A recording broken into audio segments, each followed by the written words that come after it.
Welcome to our YouTube channel. I'm Dr. Ashwati. Students, in this lecture from a comparative political analysis, I have chosen one approach, and that is political economy approach. So, political economy approach is actually consisting of various types of traditions. Liberal traditions are there, Marxist traditions, etc. But I'll be looking at more the liberal capitalist traditions.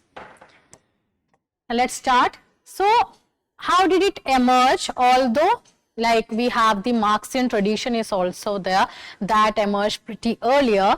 Then after we have the earlier classical liberals are also there, like the Adam Smith, Ricardo, Malthus, all these thinkers, their theories are there. But here, the political economy approach that emerged in the post Second World War period. So it emerged in the 60s and grew prominence in the 70s. Now there are certain reasons why it actually acquired that prominence. So here, post World War II situation, the economic boom and the developed world underwent its first post-war recession also. So how actually we can say that we had the Truman Doctrine, then after we had that plan also for economic reconstruction of the Western Europe. All these things were happening during this period in the post-Second World War period. Stagflation, oil shocks also happened, unemployment, low growth. This was actually consequently happening after that. We can say that in the immediately after the Second World War, there were the America actually provided with the aid for reconstruction, and Europe actually quickly recovered also in the economic terms. But then after there were issues with reference to the 70s. By the time of 70s, new issues were happening. Arab-Israeli war, oil shocks and various other stagflation, many issues were happening at that time. And then this was the time when James O'Connor in 1974, he actually termed the post-war welfare state as being in a terminal fiscal crisis. James O'Connor declared that there was an emergence of a fiscal crisis in the 70s. Peter J. Katzenstein, Small States in the World Markets. This is also a very important publication during the 1985 also. It also tried to showcase the world economy at that time. In the aftermath of the 70s economic shock, smaller and more vulnerable European economies appeared to weather the storm better. So this was also identified that the smaller economies in the Europe were doing better as compared to the larger economies. So all these things were identified in these books. So this approach emerged as a result of the decolonization in the Afro Asian or American countries also, Latin American, Afro and Asian countries. Why? As you know that immediately after the Second World War, we have seen the decolonization process. Many countries in the Asia and Africa specifically, they started getting their independence.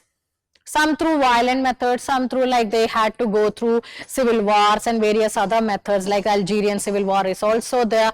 Some actually achieved independence through what we call it a peaceful methods as well. Sri Lanka is one of the best example. There was a peaceful transition of power. Now here, decolonization brought many new countries on the world map. At one level, post-war economic situation in the Europe that I have already discussed. Now the next is about the economies of these decolonized countries. Kwame Nkrumah coined the term neo-colonialism, that even after the departure of the colonial masters, still they are trying to get a kind of a hold over their ex-colonies through various other economic methods, keeping them as dependencies. All these things were also happening simultaneously. There was a need to develop new tools for analysis also, in the institutionalist approach, we have seen that the focus was on the liberal democracies or the Western democracies or Western institutions specifically. But after the decolonization process started, there was a new thrust or new kind of an understanding was required that how to analyze these new countries, non-Western countries. Emphasis was on the study of nature of non-Western societies. This led to the emergence of the theories of modernization, political development, etc. Initial origins in the 19th century in the writings of Henry Maine, Emile Durkheim, Max Weber, etc. This theory received setback due to the two world wars. So we can say that there was a new revival in the 70s or 60s, 70s and the 80s. Now we have a very important political thinker called Seymour Lipset, and he also brought he is one of the prominent thinker among the what we call it as the political development approach here. He wrote this work called Political Man, published in 1959, and had argued that there was a direct relationship between economic modernization, that is industrialization, and the development of the political democracy. So here there is a statement: the more well-to-do a country, the greater the chances that it will sustain democracy. So they connected the economy with that of the politics. Here you are saying that if the country is economically stronger, then it will definitely impact upon democracy, or vice versa. It means that if you have a strong political institution like democratic system is there, then definitely it is going to bring some good outputs in terms of economics as well. So it will definitely boost the economic growth. In Lipset's view, liberal democracy has following characteristics linked to the development. So these 4 points are very important ones, which I have actually taken from this book, Comparative Government and Politics, an Introduction by Haig et al. This is a very good book. You can actually, if you can find it in your library, let me tell you, this is one of the best books that you can read for comparative government and politics. So here, when we are looking at the Lipset's point, now the very first point, now you can see it here, wealth softens the class struggle. It means that the class struggle happens because of the economic problems, economic inequalities. We can say that when wealth, people are having money in their hands, then definitely it is going to soften the class struggle. First point.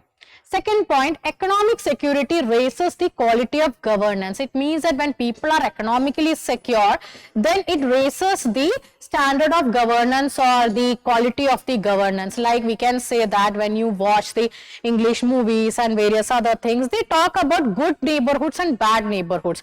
Bad neighborhoods are those areas where crime is quite prominent and people are engaged in some sort of what we say as a manual works, etc., or daily wages, etc. So they are actually more prone to bad neighborhoods, or we can say that bad neighborhoods have more in like, you know, kind of a crime oriented areas. So here it is saying that when you have an economic security, job is there, then after you are able to fulfill your basic needs, then it leads to good standards of governance as well.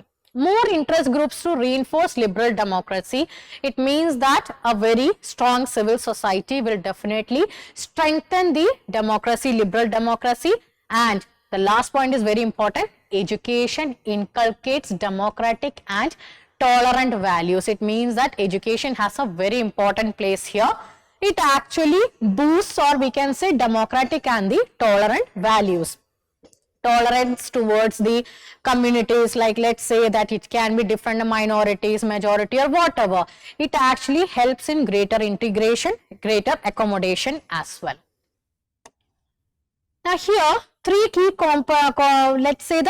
components or concepts identified by Lucian Pye also.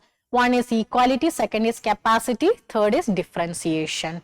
Then after we have it also spoke about the development syndrome. AFK Organsky has also discussed about the 4 stages of political development. AFK Organsky. Now comes the modernization. So modernization is a very important component in the political economy approach, and here we have W.W. Rostow's 5 stages of development. This is a very interesting one. It is very easy to understand as well. So what is the first stage? That is the traditional society. Let's take an example. There is a state which is having a predominance of the rural economy. Primordial ties are there, and the mobility is very let's say that the social mobility is also very contained, where people have a very less spatial mobility also. People don't go out to work or anything, they are just engaged in the agrarian sector. They have a very smaller industrial sector also. So this is the basic idea about the traditional society according to Rostow. Then this is the first stage, traditional society. Then comes the next stage, the establishment of the preconditions for takeoff. Now you must have heard about this takeoff, that flight takes off, right? So here you have to create the conditions You have to create the conditions, pre-required elements for the takeoff. In order to go for the development, you need to create that environment. Then the takeoff stage, that is the time when it is ready to take off, like it is ready to take off stage, right? That it is ready to go for that elevation or go for that development. Then comes the drive to maturity, that now that maturity has received, now you have taken off, plus then the drive to maturity, it means that now you are capable of producing things and you have achieved some sort of stability.